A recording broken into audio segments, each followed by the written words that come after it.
So most kids already counting down till summer vacation, but a lot of parents and educators are worried that the children will fall into summer slide. The notion that students lose some of the academic skills that they learned during the school year. And we already know that a lot of kids would prefer not to have anything to do with school while on summer break, but there are some ways around that. So joining us this morning with more on that, Chief Academic Officer Brian Galvin from Varsity Tutors. Brian, good morning to you. Good morning. Thanks for having me. So I think most of us are familiar about the idea of summer slide, but can you break it down for us? What does it mean, really? It's pretty well researched. It really comes down to use it or lose it. Over the summer, kids aren't doing as much reading, and they're definitely not doing as much math. And so on average, kids lose about 1 month of their gains from the previous school year. It's a little bit more in math than in reading. But again, it's really just use it or lose it. So if we can get them to use those skills, we can reverse some of that slide. Gotcha. Are there certain grades or ages of kids that are most prone to the summer slide?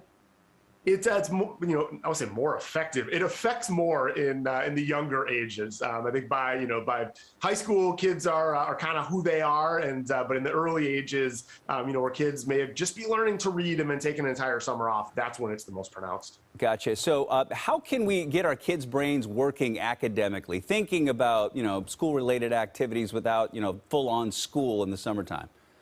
Exactly. Yeah, you want the summer to be productive, but not punishment. You don't want kids to feel like they're being punished for, just sort of this natural thing that happens every year.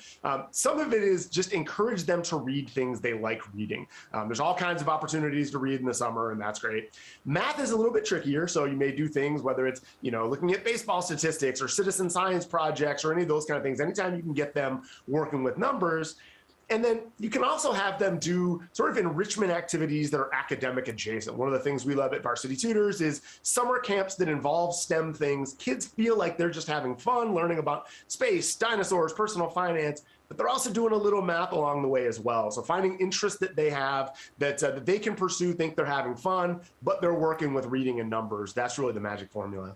So there are 26 school districts in our state that have applied for grant funding through the state's Office of the Superintendent of Public Schools. They're looking at a more balanced school calendar, more periodic breaks during the year instead of one long one during the summertime. Do you advocate for that sort of idea?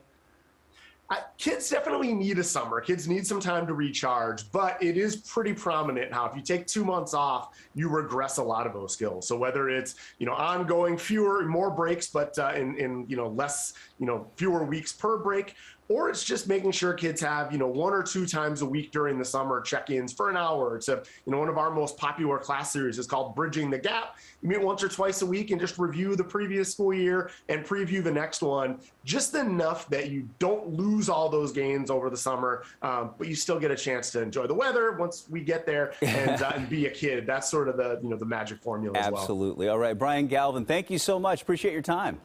Hey, thank you for having me.